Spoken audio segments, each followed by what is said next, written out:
If you were to start with $1,000, where would you invest that money? So now we have the rapid fire round. I'll start with you, Adrian. You cannot answer more than 5 words. You know who you're talking to? Go to investment vehicle for quick returns, high risk, high reward, or steady growth for long term. Potentially more like gambling than it is actually investing. Just one top advice for any new investor.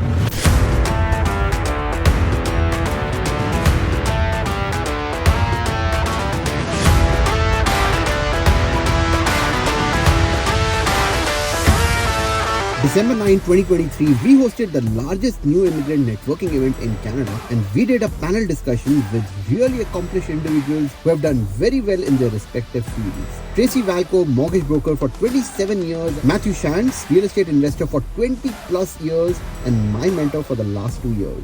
Nicholson, founder and CEO of Blossom, the #1 social networking app for investors. Sam Lichtman, a certified financial planner handling portfolios worth millions of dollars every single month. And finally, Adrian Bar, needs no introduction, Canadian in a t-shirt, a YouTuber, a stock market expert, real estate investor. This discussion is going to be power-packed and we're going to talk about wealth building. So let's get started. Today I really wanted to talk about wealth building because we have someone from the stock market, we have a financial planner, we have a CEO, we have a real estate investor, we have a real estate investor and someone from the mortgage industry, from the real estate industry. So Tracy, I have the first question for you. Okay. What has risk? So you have built a massive brokerage and it's soul first, it's heart first, like it's heart centered, right? How has risk played a role? I think that you have to take risk in life, right? If you want to follow your purpose. A very long time ago, when I first entered into the mortgage industry, we were less than 5% as women in the financial industry in Canada. And for myself, when I looked at mortgage financing, I didn't look at the numbers. I didn't look at doing the mortgage. I looked at what impact I can make on people. And that wasn't a leadership style that was recognized or appreciated. So I realized the risk I needed to take was to take that first step, right? To be able to really own what my purpose and impact was and, nose down, face forward, don't worry about the noise. I don't know how many people said, no, you can't do this, Tracy. You're a woman. You're not smart enough. You don't have the experience. And I just sat there and said, no, I want to make impact. I want to make a difference. And I really fostered forward. And that doesn't mean that I didn't take a few steps back to take a few steps forward. But one thing I really did learn through the whole process is thank God I did take the risk, because the amount of people that I was able to impact, not only with the people that I served doing mortgages, I built a community now with the brokerage. When I first started this brokerage 5 years ago, I had 14 mortgage agents and brokers with Matthew. And we have now 78 agents and mortgage brokers across Canada and fully licensed across Canada. We really resonate, and really in the true essence of what we do is want to be able to provide people a very great life, because we all deserve it, right? We all deserve to have home ownership. We all deserve to be able to support our families, our friends, our loved ones. And the amount of love and commitment for us to move mountains and to be able to bring people like you, Navjot, Matthew, how many people you've brought into the brokerage. We just continue to build on that momentum of taking risk and be able to surround ourselves with amazing people. So risk is everything, but everything brings you so much in life. Matt. Yes. Can you give us one example, either positive or, one risk that you took in your investing journey that has impacted you either negatively or positively? Okay. If you were to pick one example. Okay, well, maybe what I'll do is tell you how I mitigated the risk, because I am my own worst risk when it comes to investing. I'm not that smart, and I'm emotional, and I make bad decisions. So how I mitigated that is actually right in front of us. I picked a partner to collaborate with who was exactly the opposite, and found someone who was grounded, sensible, who went through life in a more calculated way than I did, which allowed me and empowered me to go take the risks that provided the results that we would see. So your biggest risk would be partnering with Richard? Oh, yeah, probably. Well, Wow. that was his biggest risk, partnering with me. But that's amazing, And knowing that you would find someone who complemented your weaknesses with their strengths and being able to lean on that person, knowing that you're your own worst enemy half the time. That's right? amazing. That's not the answer that I would have No. thought. Thank you. But thank you so much, Matt. Matt, you quit your job at McKinsey, right? How long ago was that? That was about just over 2 years ago now. So what made you that's a massive risk, right? And starting an app, and I have built an app business. My first app business failed miserably. So I know how hard it is. And we didn't scale to the level that you did. We were nowhere close. But that would have been a massive, scary move. Like, talk us through what was going on in your head. Yeah, definitely. Well, before I do that, a show of hands, how many people either run their own business or are interested in starting their own business? Oh, Wow, that is amazing. And I think I spoke to a bunch of folks when we were grabbing food, and a lot of folks either had their own business or were thinking about starting, and it's a big leap. I think Adrian was talking about the risks. I took a approach that I almost wouldn't recommend now. I fully left McKinsey to start Blossom. I went all in.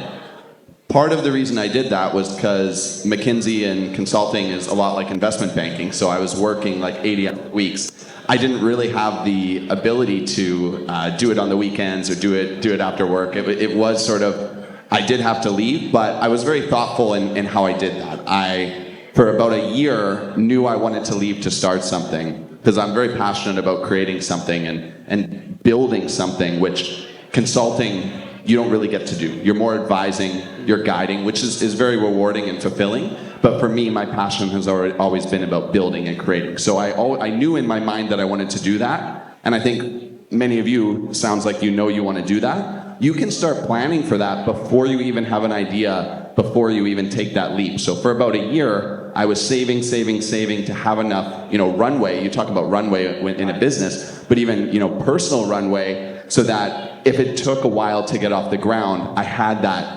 support. And I think in the concept of risk, you were talking about, what you can do to de-risk, right? And that's, testing the business, trying to get your first customers, testing the concept, iterating through a bunch of concepts before you take that leap, starting to save, building yourself that safety net. There's a lot of things you can do so that when you're taking that risk and you're taking that leap, it's not reckless, it's actually a calculated risk. In the same way that in investing you're taking calculated risk, I think having that same mindset for business and for entrepreneurship is very important as well. That's amazing, Max. You're inspiring as hell, It's only been a few months that I've known you, but you have inspired me. Sam. Hey. So I'll ask you a very financial planner question, right? So as a financial planner, you deal with millions of dollars, right? What is that one risk that you really feel people should be very careful taking as business owners? It's a great question. First of all, I feel honored to be up here with so many amazing, accomplished people. So, thanks for having me. I'd say the biggest risk that individual investors have is actually themselves and overconfidence. It's really easy to get caught up in, I know exactly what's right. I don't need people beside me. I don't need great mentors. I don't need people who will say no to me and say this is a bad idea. Overconfidence and thinking I did something right once so I can do it right again. You always have to be cognizant of what can essentially disrupt yourself. And as a startup founder, right, you're always disrupting, right? And you're disrupting an industry, but your industry is simultaneously being disrupted. If you're not always looking at your own internal struggles, saying what can I improve on, where am I weak, where can I get better, then I think that is a risk that you're taking. We see it all the time with investors who say, I did it once, I beat the stock market, I can continue to do it, I'm gonna take a big risk. It's potentially more like gambling than it is actually investing. I would say so overconfidence would be that one big thing. having a team around you that can actually say, hey, bring it down for a second, let's think this through logically. Daniel Pink, he's an accomplished author, has this great analogy of the elephant and the rider, where there's one side of your brain that is emotional and is really, really hard to control. There's one side of your brain that's logical. Obviously, I'm oversimplifying it, but the idea that when you have control over the elephant, which is the emotional side of your decision making, you can move that and do great things. But if you don't have control over that, if you don't have the people in your life telling you when you're doing something wrong, if you don't have the professional advisors, the people in your life, then that elephant, you've got absolutely no control over it. So I would say overconfidence, making sure that you're actually doing the things right, running your ideas and strategies by people who have done what you want to do. That's probably the biggest risk I see in detriment to investors and people who are getting started in business and investing. That's so insightful. And as a person who said, you said no to, I totally agree with you, right? Because I am that person who would feel that, I probably know because I research a lot, but yeah, I totally agree with you, and I lean on you for advice for sure. Adrian, you're one of the most well-read person in terms of, in your niche, right? So in general also, you read a lot, you wanted to be a physicist. I can't even begin to think, of what that takes, right? Why read the tax code? Like, that's such a nerdy thing to do, right? Why did you decide to read the tax code? Well, you're asking a nerd. I'm a nerd. So, no, so for me, really, I've always been like, I'm an engineer at heart. And what I mean by that is I'm always about optimizing and maximizing efficiency in all areas of life. That means I want to be as efficient with my time, I want to be as efficient with my resources, with my nutrition, and yes, with my money. And here's the thing, ever since I was in university, when I first started doing stuff, I was always working, I had multiple kind of side gigs. I was doing contract software development. I was working as a private tutor for a couple of years. I had all these kind of miscellaneous little freelance works, and I always knew, hey, I knew the general concept of tax write-offs and business deductions. I heard that all my life, but I was always like, what does that really mean? And at one moment, I remember for a weekend, I kind of sat down and I thought to myself, okay, I'm working my butt off, studying, doing all these courses, and whatever time I have, I'm working on these different kind of side businesses.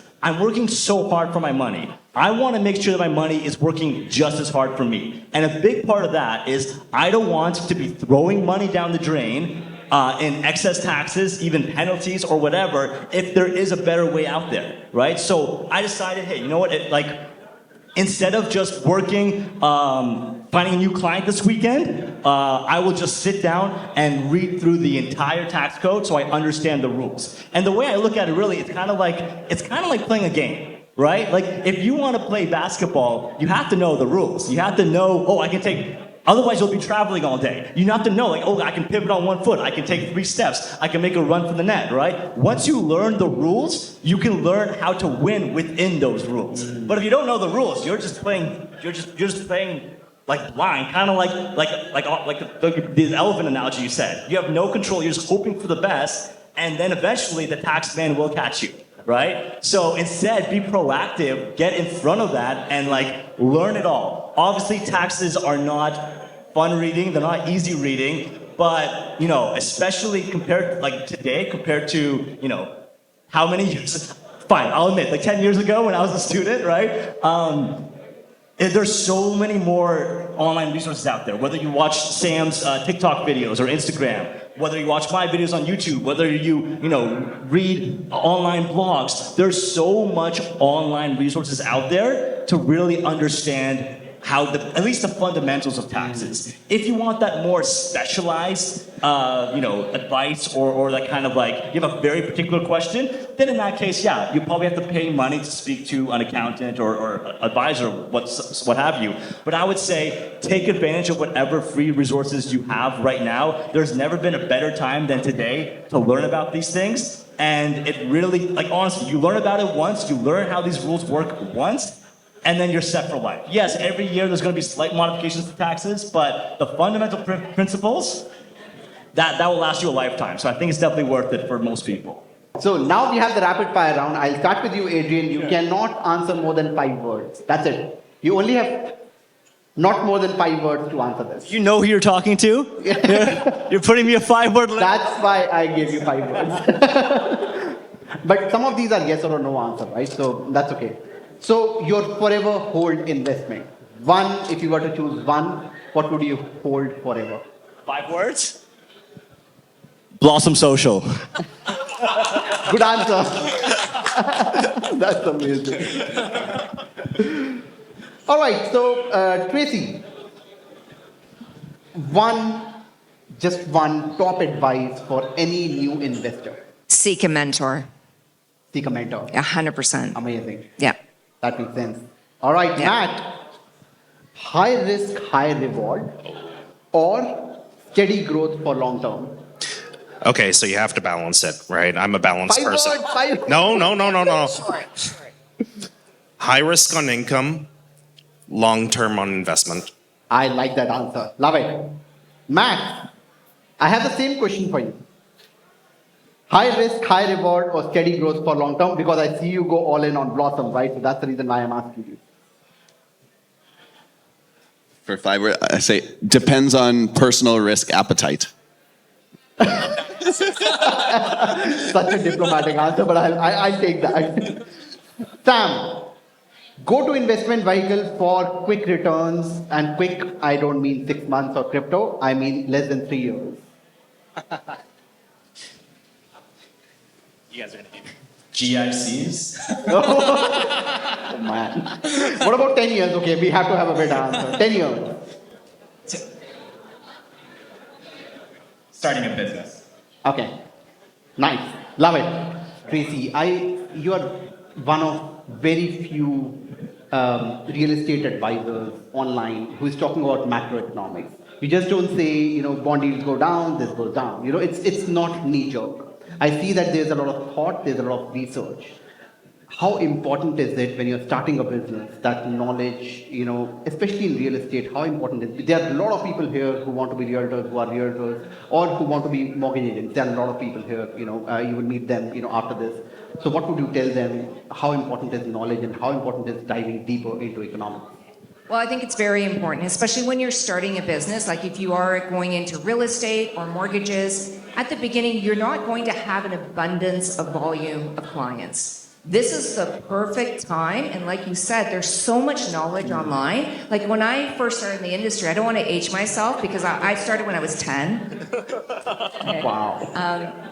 But we didn't have the resources online like that at all, right? Like I was trying to sit in the corner of a room, trying to listen to a conversation of a senior mortgage broker and trying to get the information I needed to know about the economy. Now there's so much information that you can learn. And inflation is a big topic, and it's something that's necessary to understand so that you can have a better conversation with your clients, your referral partners. 64% of Canadians do not understand inflation, and that's okay. It's complicated. The most savvy of economists are saying it is very, very complex. And they're navigating every week. It's a different conversation of a different strategy that the government's coming into place to be able to look at what the inflationary number is. So this is a time to look at resources. I always say surround yourself with smarter people, right? Because that way there you can get the knowledge, you get the experience, and you get the confidence to have a better conversation with the person that you're speaking to or the group of people that you're speaking to. And I know for myself that macro conversation or education for me is a huge platform to be able to give back to the community, because people need to understand it, and they need to understand that even though there's challenges, I always say that the challenges gives you opportunity to be able to leverage a situation, or right now in this time where buying a home is the perfect time because we have a lack of supply, right? Rates are starting to come down. And this is a time where people need to take advantage of it. But if you don't understand, it becomes very daunting. And it becomes a point of conversation where you don't want to learn. So to your point, it's really, really important to take the time to leverage every aspect of being an entrepreneur in your business, from understanding bookkeeping to understanding your budget to understanding accounting, like to really fundamentally know every piece of how to run a business. You will be so much more successful in life no matter what you do. No, that's amazing. You know, coming from someone who has, you know, like done this for 3 decades, it means a lot. Sam, I have a question which actually came from the audience, right? So, if you were to start with $1,000, where would you invest that money? Like, you only had $1,000 to invest. Where would you do that? You have to invest it in yourself. There's no investment that's going to pay more dividends long term than increasing your skills, increasing your ability to earn income. $1,000 isn't going to help you retire in 30 years unless it's being put to good use to help you improve your skills. And you have to start there. I'm sitting here now and I'm like super inspired by the people who are sitting beside me. I mean, Max, you make me want to like punch through a brick wall after you speak. But like it's that thing, right? Like there's so many good resources and so many good people, and there's courses you can take, there's networks you can join, there's people like who are willing to give their time. When you only have $1,000, chances are you have more time than money, I hope. Okay, if you have no time and no money, that's a problem. You've got to fix something there. But if you have $1,000 to your name and you've got time, you have to spend time learning. Spend time watching YouTube videos from good content creators who actually know their stuff, right? And there's people who, like Tracy and like Matt, you guys like are king and queen makers, right? You're the type of people who will propel others to so much success, and find those people in your life who are willing to invest in you. And often, correct me if I'm wrong, the only thing you guys are going to ask for in return is for them to do it again to someone else when they have the opportunity to pay it forward.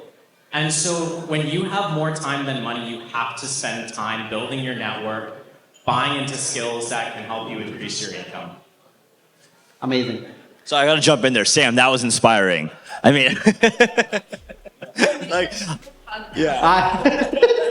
Thank you so much, guys, for being here. You know, you came all the way from BC, you came all the way from Kitchener, Toronto. Thank you so much, guys, for coming here and being here with me and participating here. Thank you so much. Yeah. All right.